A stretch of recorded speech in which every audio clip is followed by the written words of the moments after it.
Hi hello అందరికీ నమస్తే.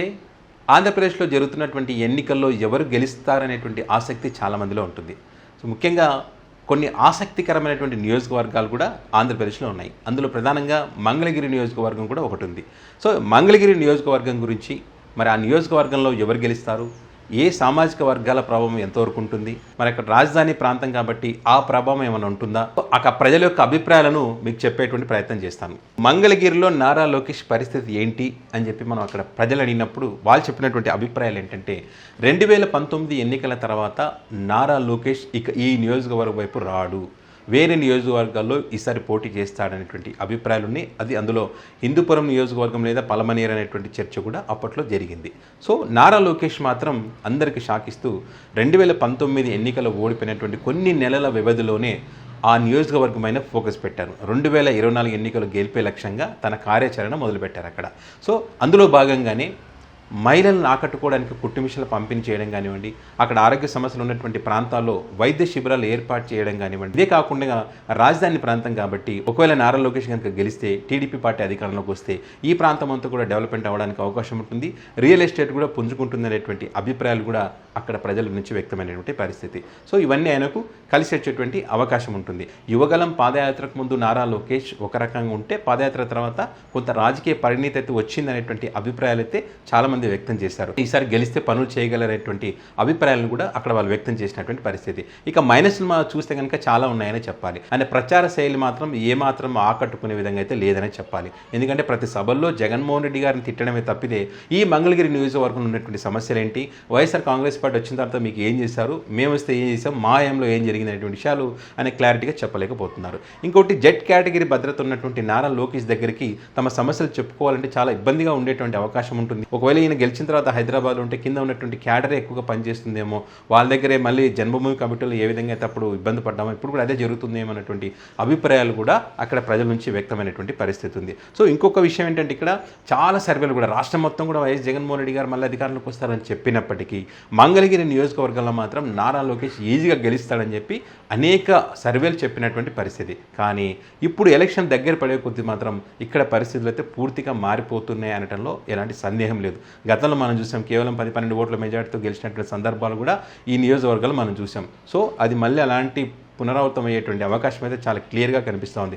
దానికి టీడీపీ పార్టీ చేసిన తప్పిదం అనేటువంటి అభిప్రాయాలు అయితే చాలా బలంగా ఉన్నాయి. ఎందుకంటే ఇక్కడ వైఎస్ఆర్ కాంగ్రెస్ పార్టీకి చెందినటువంటి వెంకటరెడ్డి మరణం అయితే ఈ టీడీపీ పార్టీకి పెద్ద మైనస్ అనే చెప్పాలి. ఎందుకంటే ఆయన ఆ పార్టీకి చెందినటువంటి వాళ్ళు బైకులతో గుద్దిచ్చి ఆయన బ్రెయిన్ డెడ్ అయ్యి చనిపోవడం అనే అంశం ఏదైతుందో దాని గురించి పెద్ద ఎత్తున చర్చ జరుగుతుంది. ఈ దెబ్బతో గతంలో ఆయన చేసినటువంటి మంచి కార్యక్రమాలు కానీ ఇవన్నీ కూడా ఒకసారిగా మారిపోయేటువంటి పరిస్థితి వచ్చిందని చెప్పొచ్చు. సో ఇవన్నీ కూడా ఆయనకు మైనస్గా మారేటువంటి అవకాశం ఉంటుంది. సో ఇక వైఎస్ఆర్ కాంగ్రెస్ పార్టీకి సంబంధించి చూద్దాం. ఇక మురుగుడు లావణ్యకు టికెట్ ఎందుకు ఇచ్చారనేటువంటి అంశానికి సంబంధించి మనం అక్కడ కొంతమంది యొక్క ప్రజల యొక్క అభిప్రాయాలు మనం తీసుకోవడం జరిగింది.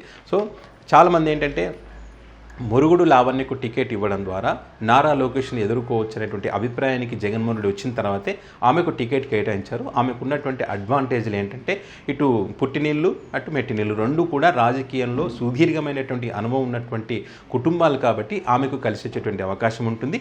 అదేవిధంగా చేనేత కార్మికులు ఎక్కువగా ఉన్నటువంటి ప్రాంతం కాబట్టి ఒక బీసీ మహిళకు టికెట్ ఇస్తే అక్కడ గెలవడానికి స్కోప్ ఉంటుందనేటువంటి అభిప్రాయానికి వచ్చిన తర్వాతే జగన్మోహన్ రెడ్డి ఆమెకు టికెట్ ఇచ్చారు. ఇవన్నీ కూడా ఆమెకు కలిసి వచ్చేటువంటి అవకాశాలు. అదేవిధంగా జగన్మోహన్ రెడ్డి ప్రవేశపెట్టినటువంటి సంక్షేమ పథకాలు చాలా వరకు గ్రామీణ ప్రాంతాలకు వెళ్ళాయి కాబట్టి ఇవన్నీ కూడా ఆమెకు కలిసి వచ్చేటువంటి అవకాశాలని చెప్పి అక్కడ ఉన్నటువంటి ప్రజలు చెప్పినటువంటి పరిస్థితి. ఇంకొక అంశం కలిసి వచ్చేటి ఏంటంటే ఈమె ప్రతి గ్రామంలో ప్రచారానికి తిరుగుతున్నారు, ప్రతి చోట ప్రతి కాలనీలో ఆమె గ్రౌండ్ లెవెల్లో ప్రచారానికి తిరుగుతున్నటువంటి పరిస్థితి. ఇదే నారా లోకేష్ అయితే కనుక ఇక్కడ కేవలం అపార్ట్మెంట్ల వరకే తన ప్రచారాన్ని పరిమితం చేసుకున్నారు. ఈ పేదలు నిరుపేదలు జీవించేటువంటి ప్రాంతాలకు వెళ్ళి వారికి భరోసా ఇచ్చేటువంటి కార్యక్రమం ఆయన చేయలేకపోయారు. సో అది ఆయనకు మైనస్ అయ్యేటువంటి అవకాశం ఉంది, ఈమెకు అది ప్లస్ అయ్యేటువంటి అవకాశం ఉంది. ఇదే కాకుండా మొన్న జగన్మోహన్ రెడ్డి గారు అక్కడ చేనేత కార్మికులతో ఆత్మీయ సమ్మేళనం ఏర్పాటు చేసిన తర్వాత కొంత పరిస్థితులు మారిపోయాయి. స్థానికులు కాబట్టి ఈమెకు ఓటేసి గెలిపించుకుంటే మీ సమస్యలు పరిష్కారం చేస్తుంది, నేను దగ్గరుండి చేపిస్తాననేటువంటి విషయాన్ని వారందరికీ కూడా చెప్పేటువంటి ప్రయత్నం చేశారు జగన్మోహన్ రెడ్డి. సో అది కూడా ఆమెకు కలిసి వచ్చేటువంటి అవకాశం ఉంటుంది. ఇక మైనస్లను చూస్తే కనుక ఆమె అంటే మొదటి నుంచి ఈమె ఇక్కడ యాక్టివ్గా లేరు. ఈ మధ్యన వచ్చారు కాబట్టి అక్కడ ఉన్నటువంటి క్యాడర్తో ఆమె ఏ విధంగా కలుపుకునే విషయంలో కానీ కొంత వెనకబడి ఉన్నారని చెప్పొచ్చు. ఇదే కాకుండా గంజి చిరంజీవికి టికెట్ ఇస్తామని చెప్పారు, ఆయనకు క్యాన్సిల్ చేశారు. అదే కాకుండా ఆళ్ల రామకృష్ణారెడ్డి మరి టికెట్ రానందుకు ఆయన పార్టీలో నుంచి వెళ్ళి కాంగ్రెస్కి వెళ్ళి మళ్ళీ రిటర్న్ వచ్చారు. ఇదంతా కొంత గందరగోళమైనటువంటి పరిస్థితి ఉంది. అది క్యాడర్ కూడా చాలా ఇబ్బందిగా మారేటువంటి పరిస్థితి ఉంది. కాబట్టి ఇదంతా కూడా టైం కూడా లేదు కాబట్టి సమన్వయం చేసుకోవడానికి సమయం సరిపోయినటువంటి పరిస్థితి ఉంది. సో దీనికి సంబంధించే జగన్మోహన్ రెడ్డి గారు అయితే లీడర్లు వాళ్ళని పిలిపించుకొని చెప్పారనేటువంటి ఒక చర్చ అయితే నడుస్తూ ఉంది. సో మరి వీళ్ళు ఎంతవరకు పనిచేస్తారు? టికెట్ తనకి రాలేదు కాబట్టి గంజి చిరంజీవి గారు యాక్టివ్గా పనిచేస్తారా చేయరా?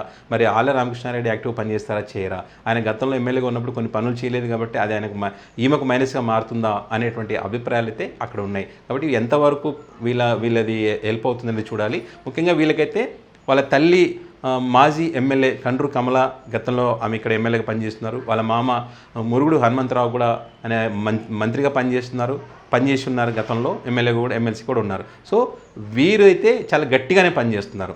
ఈ పుట్టినీళ్ళు మెట్టినీళ్ళు ఇద్దరు కూడా వీళ్ళైతే చాలా గట్టిగానే పనిచేస్తున్నారు. అన్ని సామాజిక వర్గాలను కలుస్తూ ఉన్నారు. కలిస్తే ఏం చేస్తానే విషయాలు మాత్రం ప్రజలకు గట్టిగా తీసుకువెళ్తున్నారు. కాబట్టి ఇది కొంత ఆమెకు పనిచేస్తుందని చెప్పొచ్చు.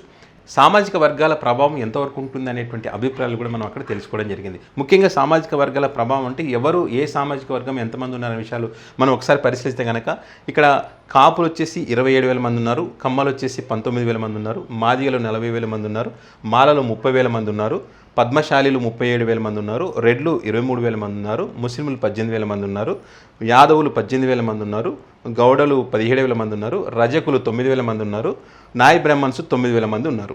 ఇది అక్కడ ఉన్నటువంటి సామాజిక వర్గాల లెక్కలు. సో ఇందులో నారా లోకేష్ కమ్మ సామాజిక వర్గానికి చెందినటువంటి వ్యక్తి. ఇక్కడ 19,000 మంది ఉన్నారు. వాళ్ళు మురుగుడు లావణ్య పద్మశాలి సామాజిక వర్గానికి చెందినటువంటి వ్యక్తి, 37,000 మంది వీళ్ళు ఉన్నారు. సో ఇక్కడ మొత్తం కమ్మ సామాజిక వర్గం అంతా కూడా నారా లోకేష్కి ఓటు వేసే పరిస్థితి లేదు. ఇక్కడ మొత్తం పద్మశాలీలు మొత్తం కూడా మురుగుడు లావణ్యకు ఓటు వేసే పరిస్థితి అయితే అక్కడ లేదు. సో ఇది ఈ రెండు వారి అభ్యర్థుల సామాజిక వర్గాల పరంగా చూస్తే కనుక. సో ఇక్కడ ప్రధానంగా కీలకంగా మారేటువంటి సామాజిక వర్గాలను చూస్తే కనుక మాదిగలు, మాలలు, ఇందులో ఎక్కువ శాతం కూడా వైఎస్ జగన్మోహన్ రెడ్డి వైపే మొగ్గు చూపుతారు ఇక్కడ. అదేవిధంగా ముస్లింలు కూడా వైఎస్ జగన్మోహన్ రెడ్డి వైపే మొగ్గు చూపుతారు అక్కడ. ఇక రెడ్లు కూడా అంటే రెడ్లు అంటే మిగతా చాలా చోట్ల వైసీపీ వైపు ఉంటారనేటువంటి అందరికి తెలిసిందే. కానీ ఇక్కడ రెడ్లు కొంత అసంతృప్తిగా ఉన్నారనేటువంటి విషయాన్ని అక్కడ ఉన్నట్టు కొంతమంది చెప్పినటువంటి పరిస్థితి ఉంది. సో మరి వీళ్ళు పూర్తి స్థాయిలో వాళ్ళందరినీ కూడా ఆళ్ల రామకృష్ణారెడ్డి ఏకతాటి మీదకి తీసుకొచ్చే ప్రయత్నం చేస్తూ ఉన్నారని చెప్పి ఒక చర్చ అయితే ఉంది. మరి అది ఎంతవరకు సక్సెస్ఫుల్గా చేస్తారనేది మాత్రం చూడాల్సి ఉంది. ఇక మీ యాదవులు, గౌడ్స్ కూడా కొంత అటు కొంత ఇటు ఉన్నటువంటి పరిస్థితి ఉన్నది. సో ఇది సామాజిక వర్గాల పరంగా చూస్తే ఈ ఎక్కువ పద్మశాలీలు ఉన్నారు కాబట్టి అదే సామాజిక వర్గానికి చెందినటువంటి వ్యక్తికే జగన్మోహన్ రెడ్డి గారు టికెట్ ఇచ్చినటువంటి పరిస్థితి. అది కలిసి వస్తుందని చెప్పి జగన్మోహన్ రెడ్డి భావిస్తున్నటువంటి పరిస్థితి. పద్మశాలీలు 37,000 మంది, మాదిగలు 40, మాలలు 30, వీళ్ళు ముస్లింలు, వీళ్ళంతా వేస్తే కూడా ఈజీగా గెలుస్తామనేటువంటి అభిప్రాయాలు పరిగణలోకి తీసుకొని ఈమెకు టికెట్ ఇచ్చారన్నటువంటిది అక్కడ జరుగుతున్నటువంటి చర్చ. ఇక తాడేపల్లి, మంగళగిరి, దుగ్గిరాల ఈ 3 మండలాల్లో చూస్తే కనుక తాడేపల్లిలో ఎప్పుడు వైసీపీకి అనుకూలంగానే ఉంటుంది. మంగళగిరి టౌన్లో ఇక్కడ చేనేత కార్మికులు ఉన్నటువంటి ఎక్కువ ప్రాంతం, ఈ ప్రాంతంపైనే ఎక్కువగా ఓట్లు తెచ్చుకునే విధంగా నారా లోకేష్ ఇక్కడ ఎక్కువగా ఫోకస్ చేశారు. ఇక్కడ ఇక దుగ్గిరాల కూడా అటు ఇటుగా ఉంటుందన్నమాట. ఎక్కువైతే మంగళగిరిలో ఫోకస్ చేశారు లోకేష్. ఇక్కడ కనుక ఓట్లు ఎక్కువ తెచ్చుకోగలిగితే మనం ఖచ్చితంగా గెలుస్తామనేటువంటి ఈక్వెషన్స్ మీద అక్కడ ఆయన ఎక్కువ ఇస్తుంది. ఎందుకంటే గ్రామాలలో కంప్లీట్గా జగన్ వైపే ఉంటున్నాయి. రాష్ట్రం మొత్తం కూడా ఎక్కువ గ్రామాలంతా కూడా జగన్ వైపే ఉంటున్నాయి కాబట్టి ఎక్కువగా పట్టణాల మీద దృష్టి పెట్టినటువంటి పరిస్థితి ఉందన్నమాట అక్కడ. సో ఇది ఈ మండలాలు సామాజిక వర్గాల పరంగా చూస్తే. ఇక ఇక్కడ ముఖ్యంగా ఒకటి ఏంటంటే ఈ నియోజకవర్గంలో ఉన్న ఓటర్ల సంఖ్య ఒకసారి మనం పరిశీలిస్తే 2,94,432 మంది ఓటర్స్ ఉన్నారు. ఇందులో పురుషులు 1,40,600 మంది పురుషులు ఉన్నారు. ఇక మహిళలు చూస్తే 1,51,760 మంది మహిళలు ఉన్నారు. అంటే ఈ నియోజకవర్గంలో మహిళా ఓటర్ల సంఖ్య ఎక్కువగా ఉంది. ఈ మహిళా ఓటర్లంతా ఎక్కువ శాతం కూడా జగన్ వైపే మొగ్గు చూపుతున్నటువంటి పరిస్థితి ఉంది. అన్ని నియోజకవర్గాలలో ఒక 10 మంది మహిళలు అన్నప్పుడు 10 మందిలో 6 నుంచి 7 మంది వైఎస్ జగన్మోహన్ రెడ్డికి ఓటు వేస్తామని చెప్పినటువంటి పరిస్థితి ఉంది. ఇక పురుషుల విషయంలో చూస్తే కనుక 10 మందిలో 5 మంది అటు, 5 మంది ఇటు, ఒక 6 మంది టీడీపీ అంటే 4 వైసీపీ అన్న పరిస్థితి మనకు చాలా నియోజకవర్గాలు కనిపించింది. ఇక్కడ కూడా అదే కనిపించింది. సో ఇక రాజధాని ప్రభావం ఉంటుందా అనేటువంటి విషయాన్ని కూడా మనం అక్కడ చర్చించడం జరిగింది, తెలుసుకోవడం జరిగింది. రాజధాని ప్రభావం అంటే నిజంగా బ్యాలెన్స్డ్గా ఉందని చెప్పాలి. అంత రాజధాని ప్రభావం హెవీగా లేదు, అట్లా అని చెప్పి లేకుండా అయితే ఏం లేదు అక్కడ.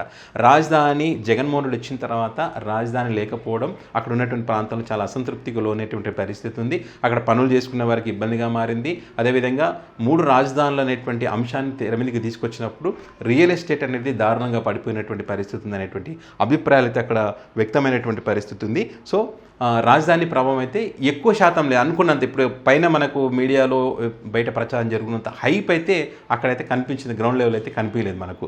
ఇక్కడ ముఖ్యంగా ఇంకో విషయం ఏంటంటే జగన్మోహన్ రెడ్డిని మొదట్లో రాక్షసుడు అని తిట్టుకునే వాళ్ళ సంఖ్య ఎక్కువ ఉంది మొదట్లో, ప్రభుత్వం ఏర్పడిన తర్వాత 3 రాజధానుల అంశం వచ్చిన తర్వాత. కానీ క్రమేణా మరి జగన్మోహన్ రెడ్డి గారు వాళ్ళ పాలిట కొంతమంది పాలిట దేవుడిగా మారినటువంటి పరిస్థితి. ఎందుకు విషయం చెప్తున్నానంటే గ్రౌండ్ లెవెల్లో మేము తెలుసుకున్నటువంటి విషయం రియాలిటీది. కొన్ని వీడియోలు కూడా ఉన్నాయి, కావాలంటే. ఇంతకు ముందు వ్యతిరేకత ఉంది కానీ ఇప్పుడు పర్ల, ఇప్పుడు బాగానే ఉంది. ఇల్లులు తీసేస్తామని అని గోళ్ళు అయినాయి. అయితే ఇప్పుడు అయ్యేం తీయట్లేదు. రాజధాని ప్రాంతంలో ఇచ్చారు మాకు. కాస్ట్ ఒక 7-8 లక్షల దాకా ఉంటుంది సెంటు భూమి వచ్చి. ఆ సెంటున్నర భూమిలో మేము 6 కుటుంబాలు ఉండేవాళ్ళం. అయితే ఇప్పుడు మాకు జగన్ అన్న వచ్చి మనిషికి వచ్చి సెంటు భూమి ఇచ్చాడు, ఫ్రీగా ఉంటున్నాం ఇప్పుడు. అందరికి ఇచ్చాడు, 6 మందికి ఇచ్చాడు జగన్మోహన్ రెడ్డి అని. రాజధాని ప్రాంతంలో అయినా పొరంబోకు భూమి అయినా 2 లక్షలు పెట్టైనా కొనుక్కోలేము సామెత లేదు మనకి. పని చేసుకున్నాం డైలీ లేబర్. అయితే ఈ రోజున ఇచ్చాడంటే అది గొప్ప విషయం. అమరావతి ప్రాంతంలో 48,943 ఇళ్ల నిర్మాణం చేపట్టారు అక్కడ. వీరందరూ కూడా నిరుపేదలు, ఇండ్లు లేని వాళ్ళు. వీళ్ళంతా ఎలాంటి పరిస్థితుల్లో వాళ్ళు జీవిస్తున్నారంటే స్వయంగా మనం వెళ్ళి అక్కడ ఇళ్ళలో పరిస్థితులు చూసాం కాబట్టి నేను ఈ విషయం మీకు ఇంత క్లారిటీగా చెప్పగలుగుతున్నా. ఒక ఇంట్లో 6 మంది నివసిస్తున్నారు. ఆ ఇంటి స్థలం ఎంత తెలుసా? 1 సెంటు స్థలం. అంటే జగన్మోహన్ రెడ్డి గారు ఇచ్చిన దానికన్నా కొంచెం తక్కువ. మరి ఈ సెంటు స్థలానికి సంబంధించి ఇటు చంద్రబాబు గారు కానివ్వండి, పవన్ కళ్యాణ్ గారు కానివ్వండి చేస్తున్నట్టు కామెంట్ ఏంటి, ఒక బాత్రూమ్ లాగా ఉన్నాయి, శ్మశానం లాగా ఉన్నాయని చెప్పి కామెంట్లు చేశారు. అలాంటి వాటికి సంబంధించి మేము పరిశీలించినప్పుడు మంగళగిరి ఆ ప్రాంతంలో వాళ్ళు చూపించినటువంటి పరిస్థితి. ఒకే కుటుంబంలో 6 మంది జీవిస్తున్నారు. తల్లిదండ్రులు, 2 కొడుకులు, 2 కోడళ్ళు, వారి పిల్లలు. సో అలాంటి ఇంట్లో ఉన్న వాళ్ళకు మా పరిస్థితి ఇది, మేము ఇలా జీవిస్తున్నాం, మాకు ఇల్లు కావాలని చెప్పి వాళ్ళ అప్లికేషన్ అక్కడికి వెళ్ళి పెట్టుకున్నప్పుడు నిజంగా వాళ్ళ పరిస్థితులు చూసి వాళ్ళకు 3 ఇండ్లను ఏర్పాటు చేసినటువంటి ఎగ్జాంపుల్ ఇది. 3 ఇండ్లను ఏర్పాటు చేసినటువంటి పరిస్థితి. సో 1 సెంట్లో 6 మంది ఉండడం ఎలా ఉంటుంది, 1 సెంటు ఇంట్లో 2 పిల్లలతో సహా జీవించడం ఎలా ఉంటుంది అనేటువంటి విషయాన్ని మేము కళ్ళారా చూసినటువంటి పరిస్థితి అనమాట. అంటే దాన్ని ఆనందం వ్యక్తం చేస్తుంది. అలాంటి ఇల్లు నిర్మాణం జరుగుతున్న క్రమంలో మరి ఇటు పక్క వీళ్ళ ఇల్లు నిర్మాణం జరగకూడదని కోర్టులకు వెళ్ళడం, ఇబ్బందులకు గురి చేయడం అనేటువంటి విషయం ఏదైతుందో అది టీడీపీ పార్టీ కూటమికి అయితే పెద్ద మైనస్గా మారేటువంటి అవకాశం క్లియర్గా ఉంది అక్కడ. సో వీళ్ళంతా కూడా జగన్మోహన్ రెడ్డి గారు మళ్ళీ వస్తే ఇవన్నీ కంప్లీట్గా ఎలాంటి సమస్య లేకుండా కంప్లీట్ అయితే మాకు ఇండ్లు వస్తాయనేటువంటి అభిప్రాయాలు ఇక్కడ ఉన్నాయి కాబట్టి అదంతా వైసీపీకి కొంచెం అడ్వాంటేజ్గా మారేటువంటి అవకాశం ఉంటుంది. మంగళగిరిలో అక్కడ ఉన్నటువంటి స్థానిక ప్రజలు చెప్పినటువంటి అభిప్రాయాలు మీకు చెప్పేటువంటి ప్రయత్నం చేశాం. ఖచ్చితంగా అన్ని సర్వేలు అయితే మంగళగిరిలో నారా లోకేష్ గెలుస్తారనేటువంటి అభిప్రాయాలు వ్యక్తమైనప్పటికీ ఎలక్షన్ దగ్గర పడే కొద్దీ మాత్రం నిజంగా అక్కడ పరిస్థితులు అయితే మారిపోతూ ఉన్నాయి. చివరికి వచ్చేసరికి ఒక టఫ్గా అయితే ఎలక్షన్ అయితే మారేటువంటి అవకాశం అయితే చాలా క్లియర్గా ఉంది. మరి టఫ్ ఫైట్లో ఎవరు గెలుస్తారనేటువంటిది రిజల్ట్ రోజు అయితే తేలేటువంటి అవకాశం ఉంటుంది.